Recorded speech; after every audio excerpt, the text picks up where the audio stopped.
Namaste everyone. So today is day 3 for Akashic Tarot, and today we will start from card number 11.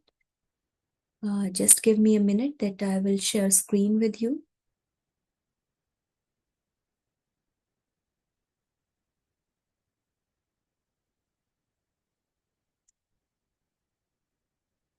So card number 11, the Ark of the Covenant.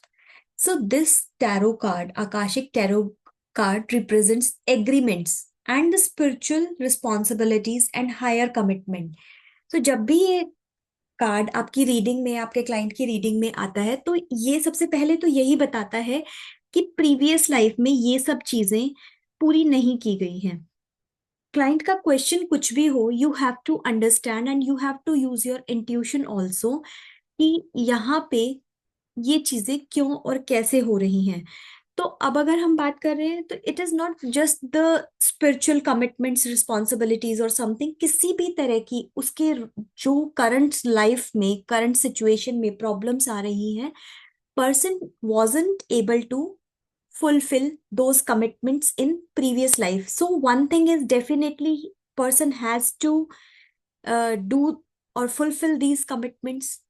अब ये commitments ना different तरह की हो सकती हैं। हो सकता है कि आपने कोई वर्बल कमिटमेंट की है, वो आपने पूरी नहीं की है, तो आपका थ्रोट चक्रा ब्लॉक्ड है और प्रोबेबली आप अपनी बातों को इस लाइफ में लोगों तक नहीं पहुंचा पाते हो सकता है आपने हार्ट पे किसी को, मतलब कि कोई प्यार की कमिटमेंट दी हो, मैरिज की कमिटमेंट दी हो, आपने वो फुलफिल नहीं करी है, तो थ्रोट चक्रा पे हो सकता है, सॉरी, हार्ट चक्रा पे हो सकता है blockage. In that case what will happen कि आप अपनी जो भी हार्ट की से रिलेटेड बातें हैं वो नहीं कर पाओगे किसी से भी। दूसरा, आप लोगों को शक की नजरों से देखोगे। जब भी आप किसी पे ट्रस्ट नहीं कर पाते हो, तो आपका हार्ट चक्रा और रूट चक्रा दोनों ही ब्लॉक्ड होते हैं। तो इट डिपेंड्स कि what is the problem right now, कि ये सिचुएशन तो है ही है, लेकिन अब ये प्रॉब्लम आ क्यों रही है, कौन से चक्रा से रिलेटेड ये प्रॉब्लम है। तो यहाँ पे डिवाइन गाइडेंस तो यही है, connect to your higher wisdom and spiritual purpose. आपको इन सब चीजों से कनेक्ट होने के बाद ही पता लगेगा कि क्या प्रॉब्लम्स हैं, क्या चैलेंजेस हैं, और ये जो मिस अलाइनमेंट हो रही है, डिस्कनेक्शन जो फील हो रहा है, स्पिरिचुअलिटी में कोई भी ब्लॉकेजेस हैं, या रिलेशनशिप में या वर्क प्लेस पे कोई भी ब्लॉकेजेस हैं, तो इट मीन्स आपने वो रिस्पॉन्सिबिलिटीज अपने प्रीवियस बर्थ में कंप्लीट नहीं की थी। तो यहाँ पे सबसे ज्यादा इम्पोर्टेंट तो यही चीज आता है कि, और ऐसा भी हो सकता है समटाइम्स कि आपकी कोई प्रीवियस लाइफ, पास्ट लाइफ की कमिटमेंट ना होने की बजाय आपने इसी बर्थ में कुछ कमिटमेंट्स को ब्रेक किया है। So it is very important कि आप गाइडेंस को कैसे कन्वे करना चाहते हैं अपने क्लाइंट को। आपको देखना पड़ेगा कि आप या तो बहुत अच्छे से उसके प्रीवियस बर्थ, प्रीवियस लाइफ के लिए गाइडेंस दें, या फिर आप उसको बहुत अच्छे से इस बर्थ के लिए कोई गाइडेंस दें जो कि उसकी इन सभी प्रॉब्लम्स को सॉर्ट कर सके। तो बहुत डीप अंडरस्टैंडिंग के लिए इस बंदे को देखने की जरूरत है, कंसंट्रेट करने की जरूरत है। और सबसे बिगेस्ट मैसेज यही है कि इस टाइम पे पर्सन को अपने प्रॉमिसेस को कंप्लीट करना है, वही उसको लाइफ में आगे ग्रोथ देगा। हो सकता है उसने कोई मनी की चीटिंग भी की हो किसी के साथ,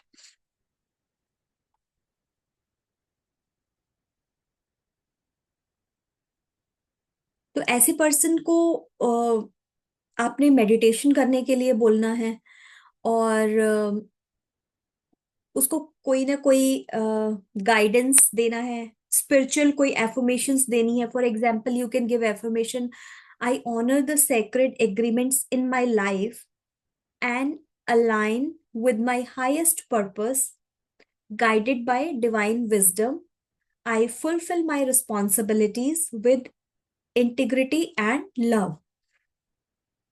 तो ये जो कार्ड है, ये एक तरह से रिमाइंडर है आपको एनकरेज करने के लिए भी, स्टे अलाइंड रहने के लिए भी, ऑनर्स के लिए, कमिटमेंट्स के प्रति जागरूकता लेके आने के लिए, और डिवाइन प्रोसेस को ट्रस्ट करने के लिए, ये सब गाइडेंस, ये सब जो रिमाइंडर्स हैं बेसिकली यहाँ पे दिए जा रहे हैं पर्सन को, क्लाइंट को।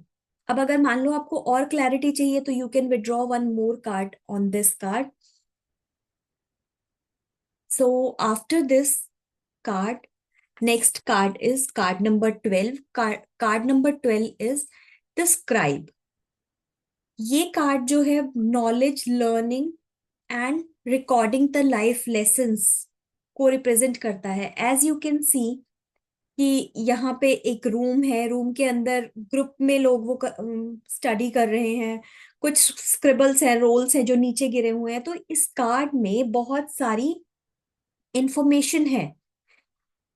तो ये इंफॉर्मेशंस बेसिकली, ये पर्सन जो है इसकी लाइफ में जो प्रॉब्लम्स हैं, इस क्लाइंट की लाइफ में जो प्रॉब्लम्स है वो इसी चीज से आ रहे हैं, बिकॉज वो अभी जो है ना डिटेलिंग पे बिल्कुल भी ध्यान नहीं दे रहा है। मैसेजेस उसके अराउंड हैं, but still that person is not able to concentrate on those messages जो उसको यूनिवर्स दे रहा है या उसके आसपास के लोग दे रहे हैं। ऐसे बंदे को एक तो सबसे बड़ी चीज तो ये विजडम गेन करनी है। विजडम गेन करनी है with the help of books. Go and sit in library, या अपने घर में ही कुछ बुक्स को खरीदें।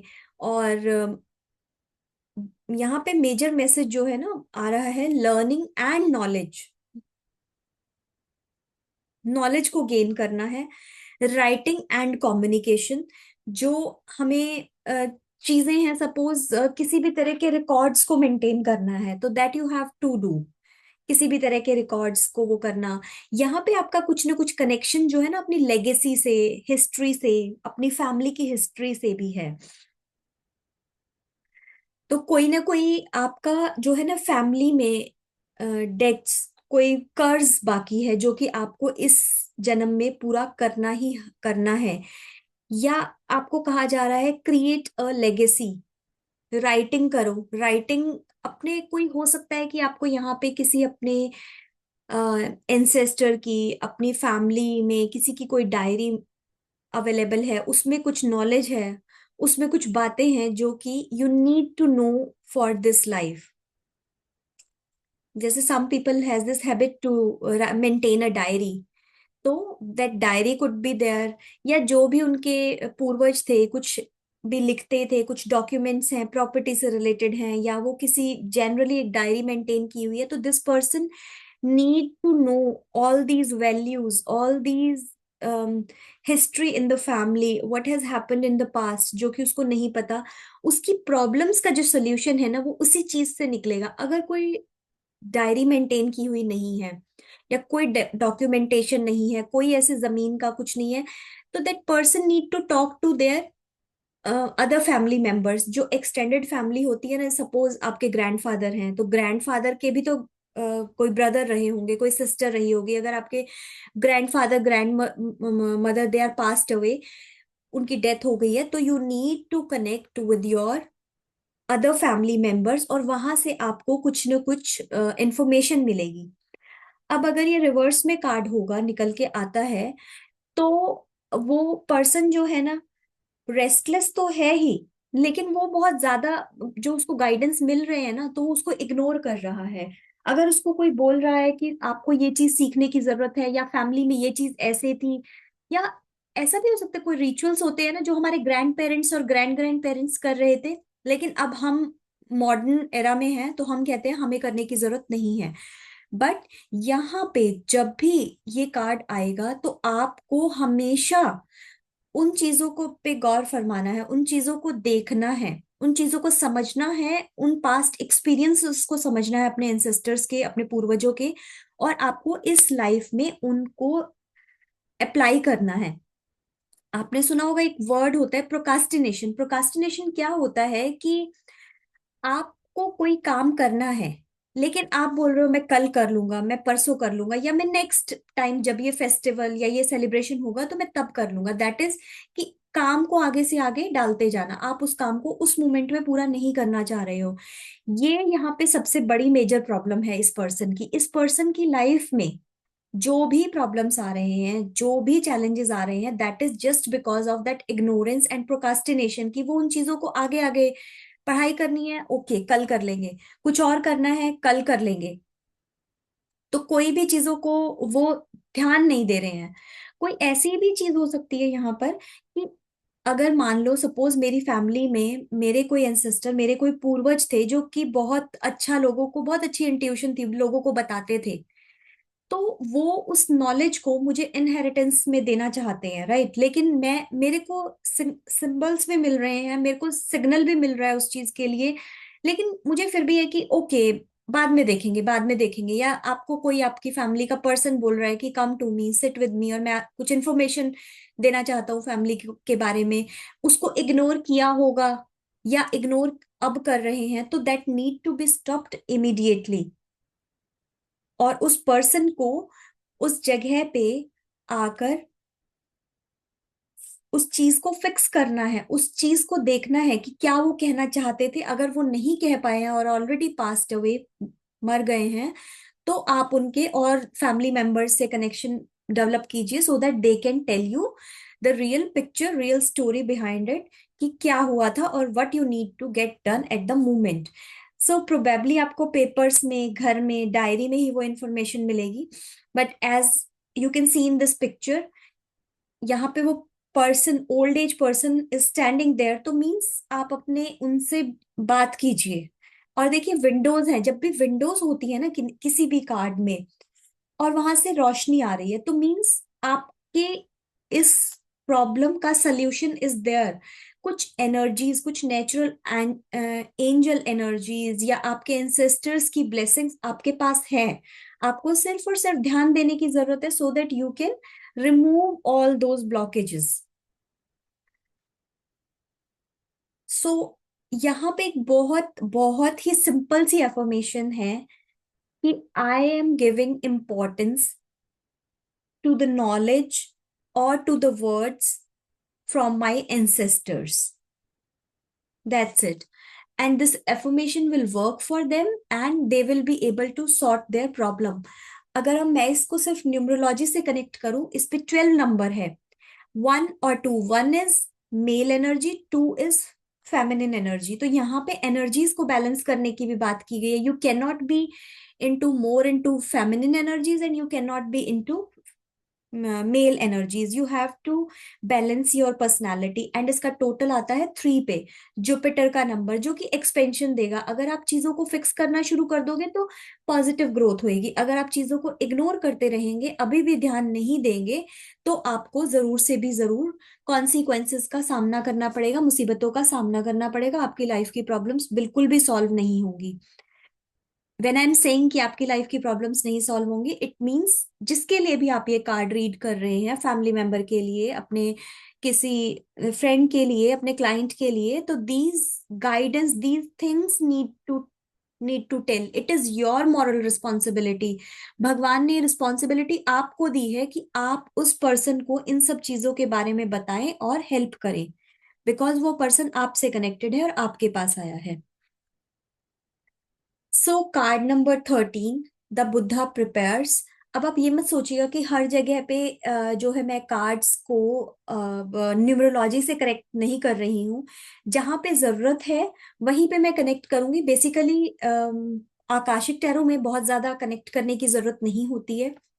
हम जो सिंपल टैरो, वेट, सिंपल हमारे जो ट्रेडिशनल टैरो डेक होता है राइडर वेट, उसमें हम न्यूमरोलॉजी का यूज ज्यादा करते हैं। तो उसके बाद Buddha, see, there is one person nature में बैठे हुए हैं और पीछे बहुत सारे फॉलोअर्स हैं। तो सबसे पहली चीज तो यहाँ पे यही गाइडेंस रिसीव हो रहा है कि आप जहां पे हैं, देर आर मेनी पीपल और many family members are following you. और बुद्धा में जैसे पेशेंस थी, तो पेशेंस की बात की गई है। बुद्धा स्पिरिचुअली बहुत इंक्लाइंड थे, तो यहाँ पे स्पिरिचुअलिटी की भी बात की गई है। बुद्धा की लाइफ में बहुत पीस था, उन्होंने उस पीस को ढूंढा, उन्होंने उस पीस को पाया, तो वो गाइडेंस भी है। और यहाँ पे माइंडफुलनेस की बात की जा रही है। माइंडफुलनेस यही होती है कि अगर आपको करंट लाइफ में कोई भी प्रॉब्लम्स हैं, you connect with the nature. हमें सभी को पता है कि बुद्धा ने कैसी लाइफ को लीड किया है, और एट द एंड उनको अलाइनमेंट मिली थी, मींस उनको वो रोशनी, वो जिस चीज की खोज में थे बुद्धा, उनको वो चीज मिली थी। तो इस कार्ड में उसी उन्हीं सब चीजों की बात की जा रही है। तो विजडम का कार्ड है डेफिनेटली। स्पिरिचुअल गाइडेंस की यहाँ पे बात की गई है। तो this person is born to gain that inner knowledge, spirituality, wisdom. उस ज्ञान की नॉलेज इसको प्राप्त करनी ही है। चाहे ये इंसान किसी भी प्रॉब्लम्स में फंसा हुआ है, कोई भी चीजें इसको लाइफ में परेशान कर रही हैं। इट कुड बी एनीथिंग, आपकी फैमिली भी हो सकती है, अगेन आपका जॉब हो सकता है, आपका डिजीज हो सकता है। बेसिकली इस पर्सन के पास ये, यू कैन से, वो स्ट्रेंथ है, वो डिटर्मिनेशन है कि अपनी किसी भी चीज को वो फिक्स कर सकता है उस डिटर्मिनेशन के साथ, उस दृढ़ता के साथ, काम रह के, माइंडफुल होके, इनर पीस को प्राप्त करके। तो वो कैसे करेगा? सबसे पहले तो इस पर्सन को कोई भी हीलिंग सीखने की जरूरत है। इस पर्सन को हीलिंग देनी तो है ही है, हीलिंग की तो जरूरत इस पर्सन को है ही है, लेकिन हमें इसको हीलिंग सिखानी भी है। मतलब this person need to learn healing so that, इसका पर्पस ही लाइफ का यही है। तो ये कार्ड सबसे पहले तो जब भी आपकी रीडिंग में आएगा ना, आपको कहीं से कोई कनेक्शन नहीं इसको डेवलप करना है। दिस इज, ये कार्ड अपने आप में बहुत ही स्पेशल कार्ड है आकाशिक टैरो में। Same like the angel cards, जैसे एंजल आर्क एंजल मिशेल थे, राइट? तो इनका पिछली लाइफ से कनेक्शन कम है, ये आपको इस प्रेजेंट लाइफ के लिए मैसेजेस दे रहे हैं कि how you are going to be. तो प्रीवियस लाइफ में पर्सन है ना, ऐसा ही रहा होगा। तो इस बर्थ में जब ये इन चीजों से नहीं मिल पा रहा है, इसके पास शांति नहीं है, इसके पास कोई पेशेंस नहीं है बिल्कुल भी, इसको अपने बैलेंसिंग नहीं कर पा रहा है अपने पर्सनल प्रोफेशनल लाइफ में, या अपने अंतर स्वरूप के साथ और बाहरी स्वरूप के साथ कोई क्लैरिटी नहीं है लाइफ में। तो इसको ये सब करने की जरूरत है, और इसको ये सब करने के बाद उस नॉलेज को स्प्रेड करना है सभी के बीच में, अपनी फैमिली के बीच में, नेबरहुड के बीच में, जो जो भी इससे इस चीज के बारे में मानेंगे। बिकॉज ये कार्ड ही ये बता रहा है कि आप थोड़ा सा रेस्ट कीजिए, अपने एक्शंस पे, अपनी हर चीज पे रिफ्लेक्ट कीजिए, देखिए उसे कि आप क्या कर रहे हैं, क्या नहीं कर रहे हैं, और देखिए कि आपकी जो बॉडी की, माइंड की, सोल की एनर्जी है वो किस साइड जा रही है। तो जब आपको ये पता लगेगा कि मेरी बॉडी की एनर्जी किस साइड पे जा रही है, तो that time it is going to be very helpful for you to support your present life. और मेडिटेशन करनी है, ग्रेटिट्यूड की प्रैक्टिस करना बहुत ज्यादा इंपॉर्टेंट है। ग्रेटिट्यूड क्या होता है? भगवान ने मुझे जो भी दुख सुख दिए हैं, जिस भी भगवान को, गॉड को, यूनिवर्स को आप प्रेयर करते हो, बात करते हो, जिससे अपनी प्रॉब्लम्स बताते हो, उन सभी को आपको ग्रेटिट्यूड एक्सप्रेस करना है, अपने गुरु को, अपने माँ बाप को।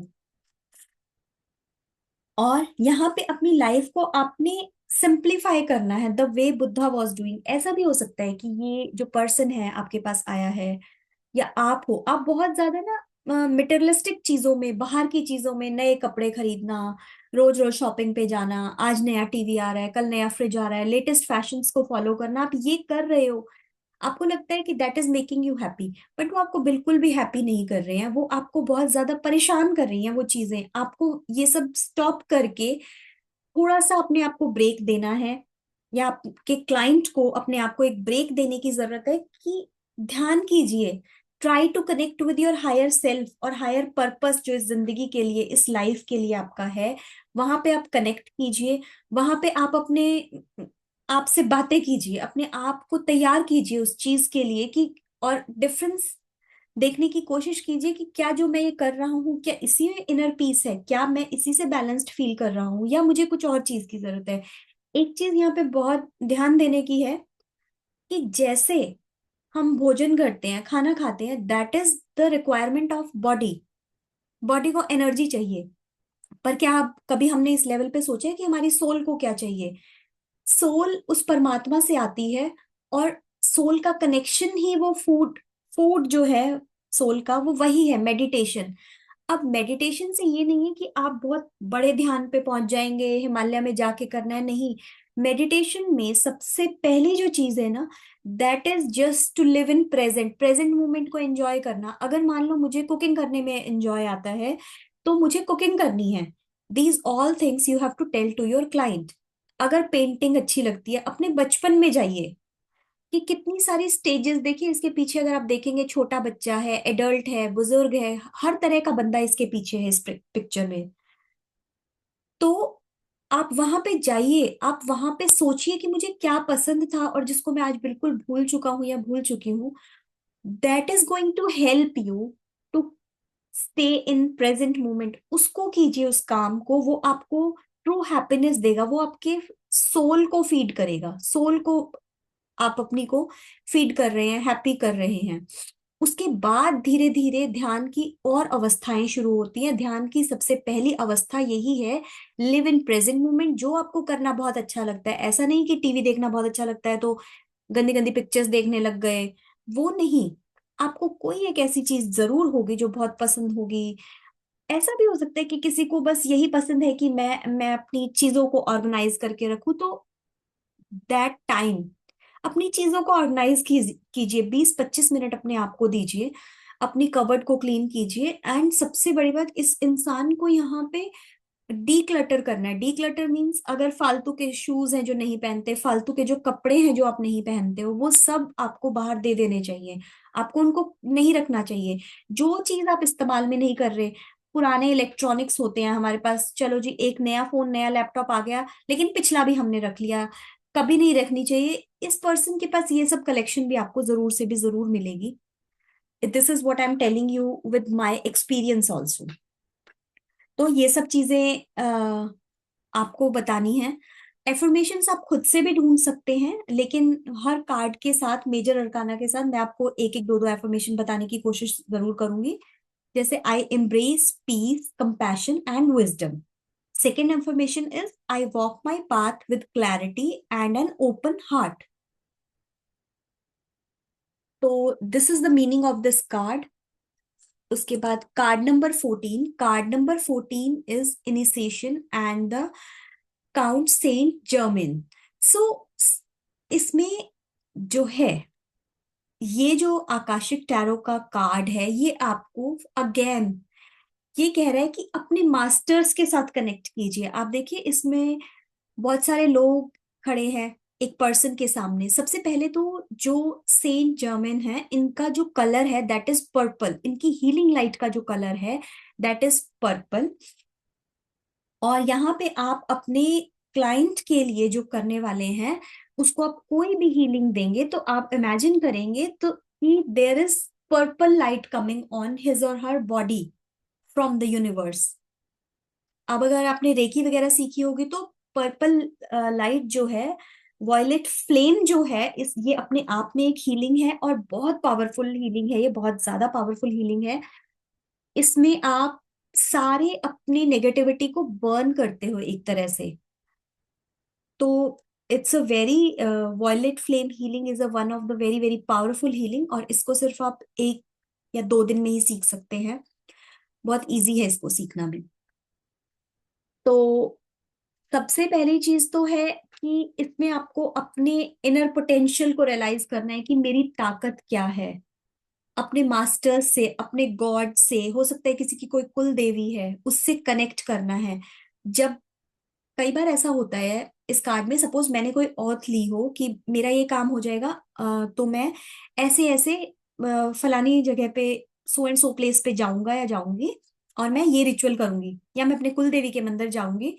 अगर मेरी जॉब लग जाएगी एग्जाम्पल के तौर पे, तो मैं अपने कुल देवी के मंदिर में जाके जोत जगाऊंगी। लेकिन अब मैं भूल गई, जॉब में मैं इतनी ज्यादा बिजी हो गई, मैं इतनी ज्यादा अपना फिजिकली मेंटली इन्वॉल्व हो गई जॉब में, कि अब मैं उसको बिल्कुल भी नहीं अ, जान पा रही हूँ कि मैंने याद ही नहीं कर पा रही हूँ कि मैंने उसको ये बोला था उस टाइम पे, ये कसम खाई थी कि मैं ऐसा कुछ करने वाली हूँ, ठीक है। तो अभी इस टाइम पे आपको वो रिकॉल करने की जरूरत है, और सबसे पहले तो वहीं पे जाके करने की जरूरत है। ये कार्मिक क्लियरिंग या क्लेंजिंग का कार्ड है। अब यहाँ पे जो पर्सन को प्रॉब्लम होगी ना, वो कोई ना कोई ऐसी प्रॉब्लम होगी जो ना पीढ़ी दर पीढ़ी चलती आ रही है। लेट्स से कि अगर मैं कहूँ कि बहुत सिंपल सा एग्जांपल लेते हैं करंट लाइफ से ही, आजकल शुगर है। शुगर मेरी पूरी फैमिली में थी। ऐसा नहीं है, आप कुछ तो ऐसी मिस्टेक कर रहे हैं जो कि शुगर आपको हमेशा से हर फैमिली मेंबर को हो सकती है। डायरेक्ट तो मीठा खाने से ही कनेक्शन है, बट ऑफ कोर्स इसका जो साइंटिफिक या मेडिकल वो हो सकता है, वो और कुछ भी हो सकता है। लेकिन आप क्या कर रहे हो, आप बोल रहे हो ये तो मेरी पूरी फैमिली को ही थी। लेकिन हम ऐसे करके चीजों को बिल्कुल भी इग्नोर नहीं कर सकते हैं कि ये मेरी पूरी फैमिली को थी। आपको देखना पड़ेगा कि आपको क्यों है।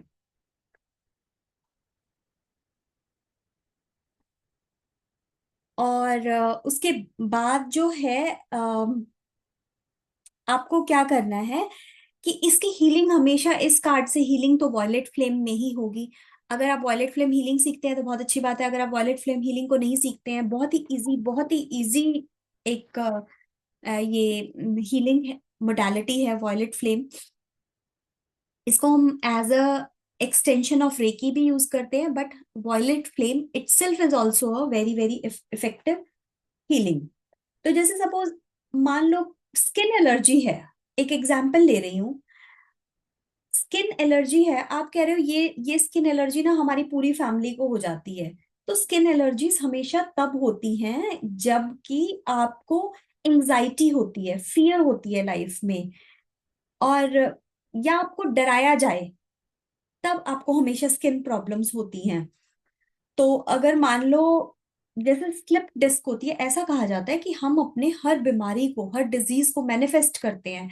जैसे कि बहुत लंबे टाइम तक अगर आपको लाइफ में सपोर्ट नहीं मिल रहा है, एक तो चीज हो गई स्लिप डिस्क में कि आपका रूट चक्र बैलेंस नहीं है। दूसरा, जब आपको बहुत लंबे टाइम तक आप अनसपोर्टेड फील करते हैं लाइफ में, तब आपको स्लिप डिस्क की प्रॉब्लम आप खुद से मैनिफेस्ट करते हो। रूट चक्र इनबैलेंस होता है, आपको स्लिप डिस्क का प्रॉब्लम आता है।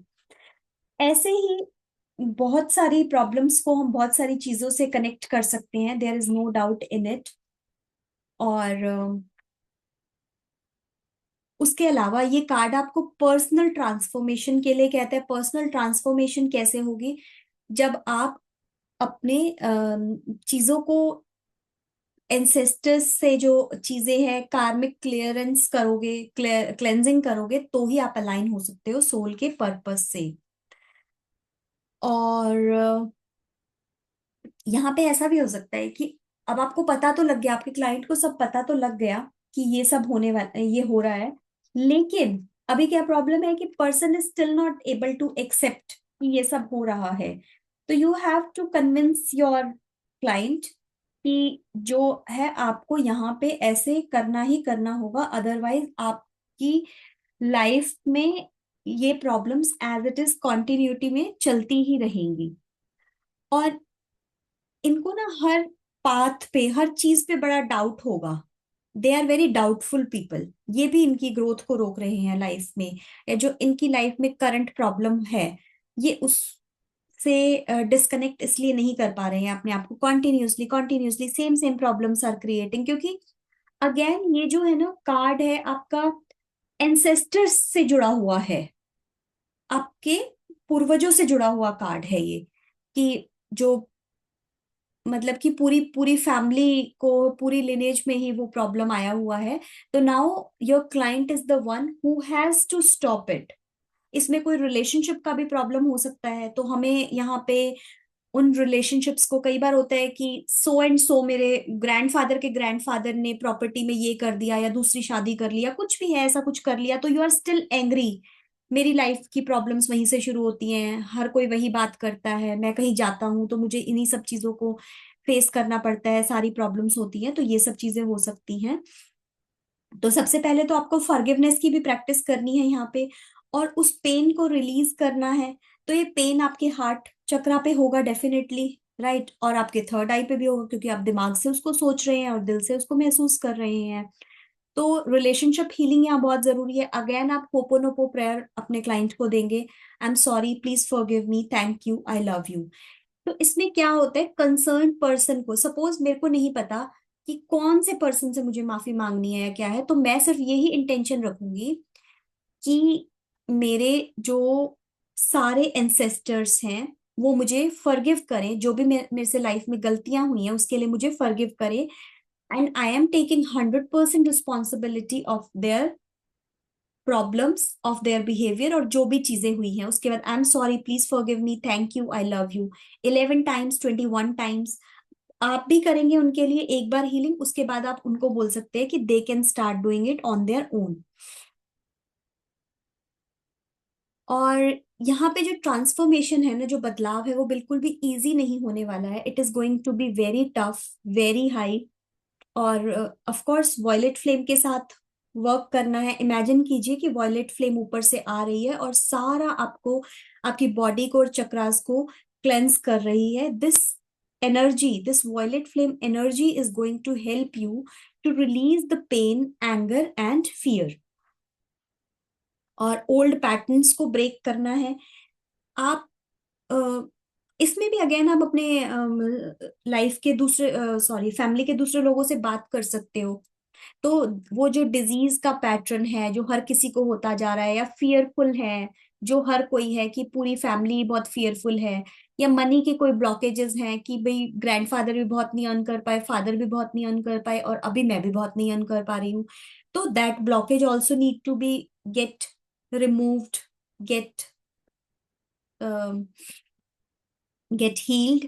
और यस, उसके बाद एफर्मेशन है, I embrace the power of transformation and align with my highest purpose.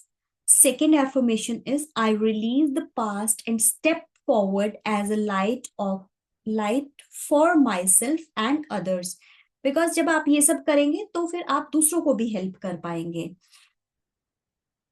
Career में अगर आ रहा है ये प्रॉब्लम, तो आपको देखना पड़ेगा कि आपके अपने सीनियर्स के साथ कैसे रिलेशनशिप है, कैसे रिलेशनशिप प्रीवियस जॉब में थे, या जनरली रैंडमली अगर आपके कैसे रिलेशनशिप्स हैं। You need to heal, you need to work on yourself. ये कार्ड सेल्फ वर्क का भी है कि आप अपने ऊपर बेसिकली काम करेंगे, और this is how all the problems, all the things are going to be sorted in your life. उसके बाद है कार्ड नंबर 15। कार्ड नंबर 15 है द मूज। सो इसमें देखिए कोई बहुत ज्यादा आपको रिफ्लेक्शंस दिखेंगे कार्ड में, फ्लावर्स हैं छोटे छोटे पिंक पिंक, एक टेबल है, एक टेबल के ऊपर एक बोल रखा है। अगर आप बहुत ध्यान से देखेंगे तो आपको एक एंजल भी नजर आएगी। तो ये जो है ना, क्रिएटिविटी का कार्ड है, डिवाइन एक्सप्रेशन का कार्ड है, डिवाइन ब्लेसिंग्स का कार्ड है कि कुछ ना कुछ, something is around you is working in your favour. And यहाँ पे अगर क्लाइंट हो सकता है कि ना बहुत बोर वाले जॉब में हो, किसी ऐसे जॉब में हो जो उसको करना नहीं पसंद आ रहा है, लेकिन फिर भी किए जा रहा है। क्यों? क्योंकि उसको मनी चाहिए उससे। बिकॉज अब पैसे तो हर किसी को कमाने हैं ना। इट्स नॉट कि कुछ लोगों को पैसे कमाने हैं और कुछ लोगों को पैसे नहीं कमाने हैं। तो प्रोबेबली इस पर्सन की हैप्पीनेस जो है ना, बहुत क्रिएटिव वर्क में है। कोई डिजाइनिंग, कोई इंटीरियर, कोई बिल्डिंग्स को का जो आर्किटेक्ट होता है वो डिजाइन करना। और basically this person spirit is very creative spirit. तो इसमें सबसे मेन जो आपको मैसेज है ना, इम्पॉर्टेंट मैसेज, अगर वन सेंटेंस में बोलूं, कि अपने पैशन को शाइन करने दो। Let your passions shine. मतलब वो मजबूरी वाले काम नहीं करने हैं। Give yourself some time. एक स्ट्रैटेजी को बना के, एक स्ट्रैटेजी को फॉलो करके आप लाइफ में अपनी उस चीज से कनेक्ट कीजिए जिसमें आपकी सोल शाइन कर रही है, आपकी आईज शाइन कर रही हैं।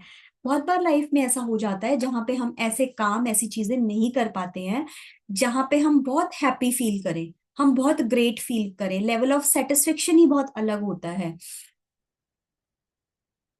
और बेसिकली ये person could be a very good painter also. और पीछे अगर आप बहुत ध्यान से देखेंगे तो हमें फुल मून की भी एनर्जीज यहाँ पे नजर आ रही हैं। और आप अपनी तरफ से भी बहुत सारे सिंबल्स को बाद में डिकोड कर सकते हैं। ये मेरी इंट्यूशन है, जो मैं आपको कार्ड्स के बारे में पढ़ा रही हूँ, ये मेरी इंट्यूशन है। आपकी इंट्यूशन से और भी बहुत सारे आंसर्स निकलेंगे। तो जो ये टेबल के ऊपर एक बाउल रखा हुआ है ना, that bowl is telling you कि आप ना बाय बर्थ भगवान ने आपको एक गिफ्ट दिया है सजा के। It is always around you, ये आपके इर्द गिर्द, ये गिफ्ट, ये थॉट के रूप में ये गिफ्ट घूमता रहता है। आप देखोगे ऐसे पर्सन जो है ना, अ, बहुत अच्छी इनकी इमेजिनेशन मिलेगी आपको, और इनका जो विजन है ना, वो that would be totally different from others. एक तो ये 15 नंबर कार्ड है, 15 number card, 5+1, 1 is sun and 5 is Mercury. और 5 हमारा नंबर जो है चेंज का भी होता है, तो लाइफ में चेंज तो डिमांड हो ही हो रहा है। अब 6 नंबर वीनस से कनेक्टेड है, तो वीनस से कनेक्टेड लोग बहुत शौकीन होते हैं इन सब चीजों के। ऐसा भी हो सकता है कि ये पर्सन कुछ मॉडर्न कपड़े पहनना चाहता है बट नहीं पहन पा रहा है due to some social pressure, या फैमिली का, ऐसी फैमिली से बिलोंग कर रहा है। But in that case of course हम उसको ये नहीं कहेंगे कि out of the way you start doing this that. हमें राइट गाइडेंस देना है, तो हम उसको यही बोलेंगे कि जो अंदर की क्रिएटिविटी है ना, उस क्रिएटिविटी को बाहर लाने की कोशिश करो। स्टूडेंट है तो they can study into this direction. अगर मान लो कोई बड़े हैं, एडल्ट हैं, जिसके ऊपर जिम्मेवारियां बहुत है, मे बी आप अगर उनसे पूछोगे कि बचपन में पेंटिंग करना पसंद था, या कौन सा क्रिएटिव काम वो बहुत पसंद करते थे, वॉल्स को पेंट करना, वो वॉल्स पे डिजाइनिंग करना, इट कुड बी एनीथिंग, कुछ एम्ब्रॉयडरी, कुछ भी। बेसिकली इनके पास एक हाथ में जो हुनर होता है ना, गॉड गिफ्टेड, जहां से आपको कुछ नहीं सीखना पड़ता, आपको सिर्फ और सिर्फ चाहिए तो आपको किसी प्रोफेशनल की मदद से उन स्किल्स को ब्रश अप करने की जरूरत है। तो ये वो वाला कार्ड है। इसको इसके पास इतना लिमिटलेस पोटेंशियल है, और इतनी खूबसूरत, इतनी वास्ट इस पर्सन की थिंकिंग है। तो आपकी ड्यूटी है एज अ स्पिरिचुअल हीलर कि आप उस पर्सन को उससे रूबरू करवाएं, उस एनर्जी से, उस अ, मतलब जो वो दिखाई दे रहा है और जो वो नहीं है, उस चीज से आप उसको मिलवाना। मिलवाना इज द राइट वर्ड। उसको आप मिलवाइए उससे, and person is going to be like wow, ये आपको कैसे पता। आकाशिक टैरो के साथ, with the help of Akashic tarot ना, आपकी रीडिंग्स में वो चीज आती है कि पर्सन को लगता है कि yes, this person is having really deep connection somewhere. और यस, और जब आप इस पर्सन को ये सब बताएंगे तो वो बहुत मोटिवेट फील करेगा, और लाइफ में उस डायरेक्शन में ग्रो करने की पूरी पूरी कोशिश करेगा। And as a spiritual healer it is our responsibility, अगर आपके पास कोई आता है, हमारे पास कोई आता है, तो हमें उसको रियलाइज कराना है कि yes, this is your thing, this you have to do. So yes, this is the meaning of this card. Of course अगर ये रिवर्स मीन्स उल्टा कार्ड, ठीक है, तो अगर रिवर्स में होगा तो ये इसको बहुत दिक्कत होगी। देखिए, दो चीजें होती हैं। अगर तो person is able to accept कि ठीक है, yes I am feeling this, I will do this, तो ठीक है। अगर पर्सन को लग रहा है कि नहीं कैसे हो पाएगा, तो डेफिनेटली उसको ना काफी सारी हीलिंग्स की जरूरत है। मतलब 5 to 7 हीलिंग्स एक महीने में उसको चाहिए ही चाहिए। और उसके बाद ऑफ कोर्स और हीलिंग्स टाइम टू टाइम, क्योंकि जो चीज, जो प्रॉब्लम इतनी डेप्थ में डीप रूटेड है, उसको हम सिर्फ एक पिल से या एक हीलिंग से, एक बार मेडिसिन खाने से ठीक नहीं ना कर सकते। तो डेफिनेटली उसको बहुत ज्यादा ही जरूरत है। उसके बाद coming to card number 16, caught in the rooms. So again, सबसे पहले आपको अपनी ही इंट्यूशन लगानी है इस कार्ड में। इस कार्ड में जो है, it's a card of stagnation, रुकावट, ब्लॉकेजेस का कार्ड है ये।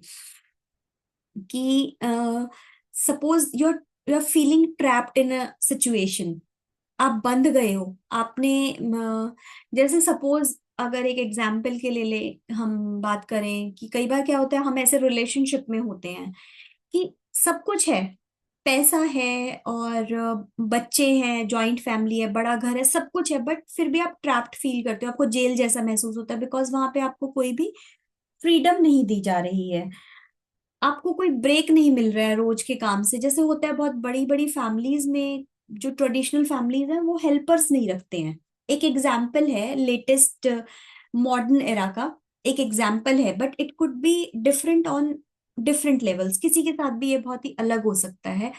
तो इस बंदे को थोड़ा सा ब्रेक चाहिए लाइफ में आगे बढ़ने के लिए, या हो सकता है कि ये ना, जिस रिलेशनशिप में या जिस वजह से इसको प्रॉब्लम आ रही है ना, वो प्रीवियस लाइफ में भी इसका सेम था, और कुछ ना कुछ कार्मिक साइकिल थी जो इन्होंने वहां पे इनकम्प्लीट छोड़ दिए। या तो जैसे होता है ना कि रिलेशनशिप है, भाग गए आप उसमें से, जॉब है, आपने विदाउट टेलिंग टू एनीवन बस भाग गए, फैमिली बिजनेस है, कुछ नहीं किया, पैसा लिया और आप भाग गए उस फैमिली बिजनेस को छोड़ के, कभी वापस ही नहीं आए। तो ऐसी सब चीजें यहाँ पे हो सकती हैं। लेकिन अब अगर आपको इस जन्म में और नेक्स्ट बर्थ के लिए इस कार्मिक कनेक्शन को कट करना है, फ्रीडम चाहिए, और आप लाइफ में आगे बढ़ना चाहते हैं, तो definitely you have to work a lot in this birth, so that कि अगली लाइफ में आपको ये प्रॉब्लम्स ना आए। कॉट इन द रून्स, जैसे कि नाम से ही आपको पता लग रहा है कि रून्स क्या होते हैं। हिंदी वर्ड्स रून्स के लिए होता है कि जैसे आप इनको ही लगा लीजिए, जैसे ये एक उसमें कैद है, रून्स बड़े बड़े पत्थर होते हैं, आप ये कह सकते हो। तो ऐसे उसमें आप ट्रैप्ड फील कर रहे हो, जॉब भी हो सकती है, रिलेशनशिप हो सकता है, माँ बाप के साथ भी आपका ऐसा रिलेशनशिप हो सकता है। तो आप करंट मोमेंट में बिल्कुल स्टक फील कर रहे हैं, आपका क्लाइंट, ये कोई भी सर्कमस्टांसेस हो सकते हैं। Breaking free life is very very important. Again, forgiveness prayers करना, और कॉर्ड कट करना स्पेशली, और अवेयरनेस अपने अंदर लेके आना, और being confident again is very very important here. उन कार्मिक चैलेंजेस को हमें कट करना है लाइफ में आगे बढ़ने के लिए। जो लाइफ में कुछ इंसिडेंट पहले भी हुए थे, बट हमने कुछ भी लेसन्स जिससे नहीं सीखे, वो लेसन्स हमें सीखने की जरूरत है। और this is how this person is going to move forward in the life. Career में अगर अनफुलफिल्ड फील कर रहे हैं, तो आप देखिए सबसे पहले तो कि उस टाइम क्या प्रॉब्लम्स आ रही हैं और मुझे क्या चेंज करने की जरूरत है। हमेशा हमें फॉल्ट बाहर ढूंढने की बजाय अपने अंदर ढूंढना चाहिए, अपने अंदर देखना चाहिए कि ऐसा हो क्यों रहा है, या अगर कोई मिस्ड अपॉर्चुनिटीज हैं लाइफ में, मैंने ऐसा क्या किया कि मैंने उन अपॉर्चुनिटीज को मिस कर दिया। फॉर एग्जाम्पल, क्या होता है कि ऐसा नहीं है कि किसी की शादी डिले है तो that is okay, but sometimes क्या होता है कि वी कीप सेइंग कि नहीं इसमें ये प्रॉब्लम है, ये ऐसे नहीं है, ये वैसे नहीं है, इसका जॉब अच्छा नहीं है, इसकी फैमिली अच्छी नहीं है, इसका घर बड़ा नहीं है। फिर क्या होता है, ऐसे मीन में एक निकालने में ना वो टाइम चला जाता है। तो सेम इज विद जॉब, कि अब मैं बोल रही हूँ कि इसमें सैलरी अच्छी नहीं है, इसका ऑफिस बहुत दूर है, मेरे कलीग्स बहुत अच्छे नहीं है, इसलिए मैं जॉब नहीं करूंगा यहाँ पे या करूंगी। तो ये सब प्रॉब्लम्स जो है ना, ये मेरी प्रॉब्लम है, I am not feeling comfortable with them. उन्होंने तो कभी मुझे कुछ कहा ही नहीं। आप पूछो क्लाइंट से, क्या उन्होंने कुछ बोला आपको? नहीं, नहीं बोला। बॉस के साथ क्यों नहीं बन रही है? क्या आप ऐसा क्या कर रहे हो? या लोग आपके बारे में अगर बोल रहे हैं तो वो क्यों बोल रहे हैं? और अगर आप कुछ नहीं बोलते हो तो आप क्यों नहीं बोलते हो? डायरेक्टली एचआर में बात कीजिए, अपने बॉस से बात कीजिए, है ना। फिर क्या होता है, ये मीन में एक निकालते निकालते ना वो वक्त निकल जाता है।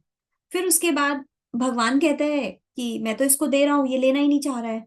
देन आपका जो कटोरा है, आपका बाउल जो है, वो खाली है। अब आपके पास ना तो अपॉर्चुनिटीज आ रही हैं, और अब आप अपॉर्चुनिटीज ना आने की वजह से स्टक फील कर रहे हैं। तो अपनी फ्रीडम को रिक्लेम करने के लिए self respect, reflection is very important. कि अपने आप को देखे, अपने व्यक्तित्व को देखे, अपने अंदर झांके, आप ये देखें कि उस रिलेशनशिप में क्यों प्रॉब्लम्स आ रही हैं, या वो पर्सन ऐसा क्यों है। राइट टाइम पे राइट डिसीजन जरूरी है। कई बार ऐसा हो सकता है कि I am a weak person, मैं एक रिलेशनशिप में हूं, बट मैं उसके लिए कोई लीगल एक्टिविटी नहीं कर पा रही हूँ सेपरेशन के लिए, then in that case I have to be strong. तभी कोई लीगल एक्टिविटी मेरे लिए भी कोई हेल्प कर पाएगा ना, नहीं तो कोई पेरेंट्स, कोई भी बच्चे, कोई किसी की हेल्प नहीं कर सकता है। तो एफर्मेशंस यहाँ पे होंगी, I release all limitations and step into the freedom of my true self. Second affirmation होगी, I am empowered to create a new path forward. आगे जाने की बात की जा रही है। तो इसी तरीके से जहां आप जिस बंधन को, जिस लिमिटेशन को, जिस चीज में आप अपने आप को ट्रैप्ड फील कर रहे हैं, बंधा हुआ महसूस कर रहे हैं, उससे बाहर निकलने का आपको मौका मिलेगा। सो आज हम 6 कार्ड ही करेंगे। Card number 17 we will do in next days. Day 4 में हम कार्ड नंबर 17 से स्टार्ट करेंगे।